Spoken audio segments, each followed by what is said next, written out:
Dans les 20 prochaines minutes, une personne en Suisse va être victime d'un infarctus. Je ne sais pas qui ni où, mais statistiquement, il y aura un infarctus. Il a touché mon père et touchera peut-être quelqu'un dans cette salle. Mais comment prévenir l'infarctus? Il existe un médicament fantastique qui ne coûte rien et n'a pas d'effet secondaire, l'activité physique. Autant les médecins connaissent sur le bout des doigts chaque médicament, mais aucun ne connaît la posologie de l'activité physique. C'est-à-dire à quelle quantité et à quelle fréquence elle doit être prescrite. Et c'est ce manque d'informations que j'ai décidé de combler en commençant une thèse qui s'apparente plus à un marathon qu'à une paisible marche. J'ai alors versé mes gouttes de sueur ici, en Suisse romande, à convaincre plus de 3000 personnes de porter une montre bracelet qui mesure 24 heures sur 24, pendant 14 jours, leur activité et leur sommeil. Ils ont aussi bénéficié d'un bilan médical avec une prise de sang et de leur salive.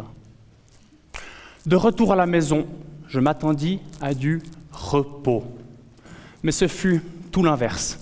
Faire analyser par 3 ordinateurs l'équivalent de 40 000 jours d'activité physique et des centaines de milliers de données biologiques fut un effort de longue haleine.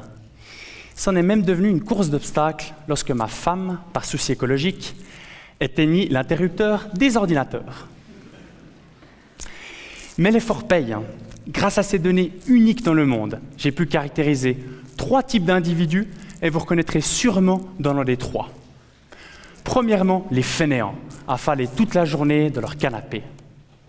Deuxièmement, les sportifs du dimanche, moi tout craché, inactifs pendant la semaine, mais compensant fortement les week-ends. Et troisièmement, les hyperactifs, ceux qui ne tiennent jamais en place, on en connaît tous un. Bien sûr, j'ai pu montrer que les fainéants sont plus obèses, ont des niveaux plus élevés de sucre dans le sang et de tension artérielle. Mais vous savez quoi? Les fainéants ont aussi un sommeil de moins bonne qualité, fait de beaucoup d'interruptions, et des hormones de stress dans leur salive au plafond. Et toutes ces conditions sont responsables de la fragilisation de leurs artères menant à l'infarctus. Mais alors, est-ce vraiment suffisant d'être un sportif du dimanche pour éviter la catastrophe? Oui, j'ai pu montrer que les sportifs du dimanche sont aussi bien protégés de l'infarctus que les hyperactifs. Il faut donc continuer à promouvoir l'activité physique, qu'importe sa distribution sur la semaine. Aujourd'hui, je suis heureux, car ma thèse améliore la prescription de l'activité physique afin d'éviter de nouveaux infarctus. Et ça, mon père, il a déjà compris. Attendre confortablement l'infarctus de son canapé n'est pas de son goût. Il continue à faire du sport et qu'il en fasse que les week-ends ne m'inquiète plus. Merci beaucoup.